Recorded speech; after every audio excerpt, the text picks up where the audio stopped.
What's up? I am Tommy Shiness, and investing is pretty weird. The rabbit hole's also pretty deep. Am I an expert? Definitely not. Definitely not. And a lot of smart people actually lose money doing this, but what you came to do is to learn something. And if you want to learn something every week, sub. Whenever somebody gives you a little money, it usually just disappears, right? And it depends, but if you're careful, you're getting something out of it, whether it's food to eat, or maybe you're getting a gift for somebody to give them, or even maybe your favorite gacha, right? But you're always trying to get something out of it. And if you can get anything out of money, is it possible to get more money out of it? Alright, let me paint the scene for you. It is 1999. You and your friends all watched the Pokemon anime, and everybody's pretty much trading cards now, right? Now, you and your friends go to the store on like a bike or something, and you walk in and get yourself for like maximum $5 a pack of Pokemon cards. Now, I'm feeling pretty generous today, and when you go home, you open it, and they probably smell amazing. So you go home and you open them. Inside you find one single holographic Charizard. I'm pretty sure everybody knows that these cards do not cost $5 anymore. Or 50 or 500, right? Nah. You grew out of your phase, and after a while of keeping your cards in a binder or a really tight case or something where it wouldn't get corroded or whatever damage happens to Pokemon cards. And one day you decided to sell it on eBay, and somebody bought it for 400,000 smackaroonies, which sucks because smackaroonies don't exist. You can't pay with them, and that guy scammed you. That sucks. You bought this card, and it made you money over time. That means that this card was an asset, right? The beginning was the asset. And after a while of people buying and selling assets, they realized that they would ordain the currency to buy the normal stuff.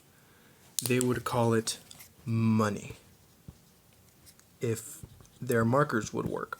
To buy the assets and to profit, they would call this capital, which took me 2 tries to spell for some reason. People usually don't talk about this in investing because capital will grow. You see, after doing this loop of buying using capital and then waiting a bit, sometimes a few hours or minutes, it depends on the market, but forex is pretty fast as opposed to buying a house and waiting years and then eventually making money off of it. This won't disappear as opposed to this, because eventually you'll run out of groceries. People will use your gifts, and eventually you'll have to delete Genshin because it just costs way too much money. Now, of course, this is easier said than done, but capital doesn't disappear as easily, right? Investing is the exception in the money world. Chapter 1. What's forex? If you try to Google what forex is, or why it even makes money, then it might take you like an hour to get a good answer. So here's how I think about it, right? I used to work at a fast food place, and what they did is they sold a sandwich for about $5. We're not trying to make $400,000 here, but that's kind of a lot of money for a sandwich, right? Especially with like minimum wage, everything, blah, blah, blah. Anyway, I was talking to a coworker once, and they said that when they were working about 5 years ago before I had ever gotten there, they said that the sandwich cost about $3, which is weird because the sandwich didn't change, probably, I doubt it. And what happens is the dollar itself can't buy the whole sandwich. $3 can't pay for the whole thing. Now you need 5 of them because the dollar itself can't buy as much. It's worth less. Well, yeah, I already knew that. That's just inflation. Everybody knows that. All right. Let's say you want to buy an iced coffee for McDonald's, right? But you're in Japan. Well, that'll cost about 180 yen. That's this Y thing, right? 180 yen covers the cost for the drink. It is enough money, it's worth enough to pay for it. After a month, you can't just buy one cup with 180 yen, you can actually buy two of them. That's because the yen went up in value. You can buy more with your money, right? And it's the same amount of money. And if you really wanted to, then you could actually just chill and have one cup of coffee instead of destroying like your liver or whatever caffeine does to you. You'll keep 90 yen. You just made money after a month. You could still buy this one the whole time. And just by waiting, you made money. That's what an asset is. Now, you were in Japan because you needed to pay for yen. But now you're trying to buy a nice coffee in the US. That'll cost about $2.19. Now let's say you wait a month. It's still $2.19. And you haven't made any money. People with the yen made money. And people with the dollar didn't. The yen strengthened against the dollar. That would be the finance nerd talking. But you would also see that in things like news reports, places where people talk about it, right? So that will be important later as well. Now pretend for a second that you're Ernest Kalimov, your favorite Russian meme. Now hypothetically, you know that the US dollar will strengthen compared to other currencies. It'll get stronger. That includes Japanese yen. That also includes the Russian currency, rubles. So what you do is you buy some US dollars, which is just a trade, right? You're trading rubles for US dollars. And after a week, those US dollars can buy more. Not only can you buy more iced coffees or gacha characters or whatever, you can also trade for more rubles. That was by treating the dollars from another country as an asset of your own. Chapter 2. The real world is weird. In the real world, nobody flies all the way to the US or to Japan or to Russia to trade these currencies, right? You can do it online. Everybody does. So let's take the euro, for example. If you want to trade or buy 1 euro using US dollars, that'll cost you about $1.14, more than $1. So remember, that means that the euro has more buying power. It can buy more than $1 because it's worth more. Now, 1.14 is the euro-dollar exchange rate. So if you want to make money when the euro strengthens or goes up, then you'd say that you're buying the euro dollar. People also say that they want to go long on an asset or maybe take a long position or even say that they're bullish on an asset. That just means that they want more of it. They think it's a good idea to buy this asset because they think it'll make money later. All right, let's take the euro for example. When you want to buy the euro dollar, then you can say that you are predicting, or as some nerds say, speculating, that the value of the euro will go up. And these are all words like bullish or taking a long position. These are all words when you think that it is a good asset. Once again, however, since the real world is weird, that's not how it goes. In real life, you go to a broker. A broker is a person or website that you ask when you want to make an investment. And they have some really weird superpowers sometimes. Brokers don't have to use dollars.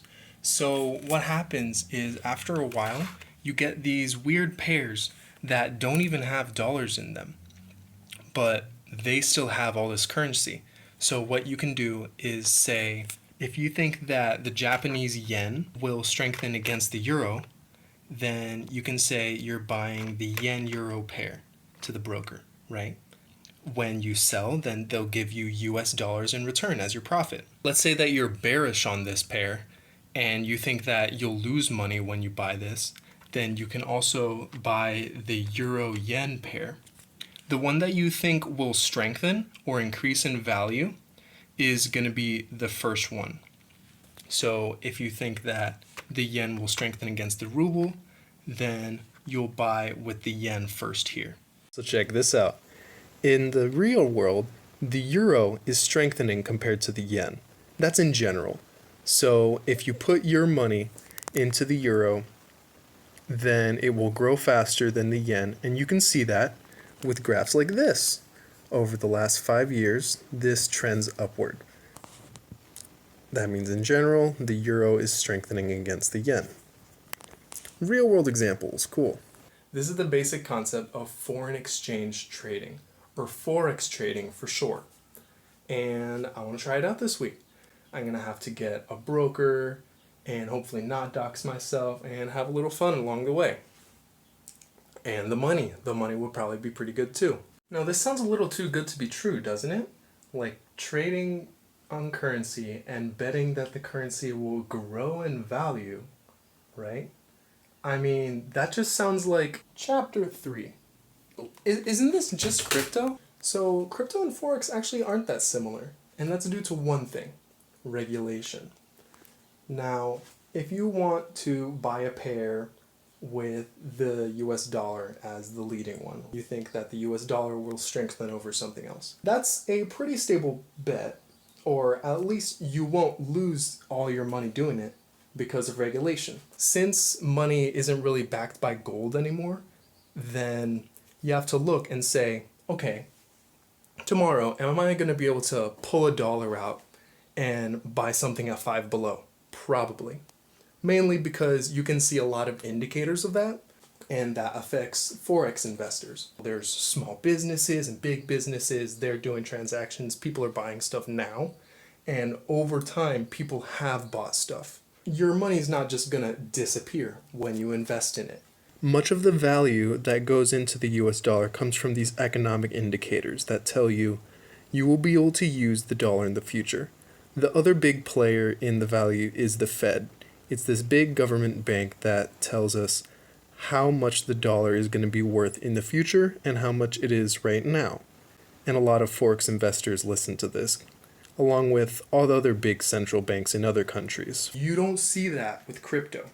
And crypto doesn't have a Fed, which regulates stuff top down.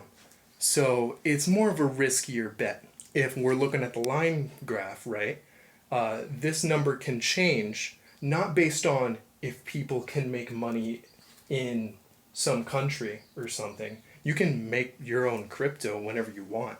So if you can't use small businesses or big businesses or whatever to gauge how people use the money, and so you don't know if the crypto is stable, right, then how can you tell what the price is going to be on any given day? Or if you're going to lose money or gain money with crypto?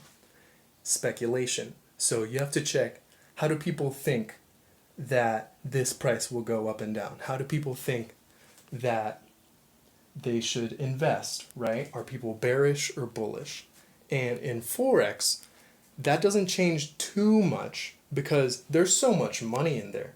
I mean, there's so much people using the forex market to invest in the US, in the entire world, trillions of dollars a day.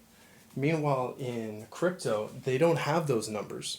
Now remember these line graphs I was talking about earlier?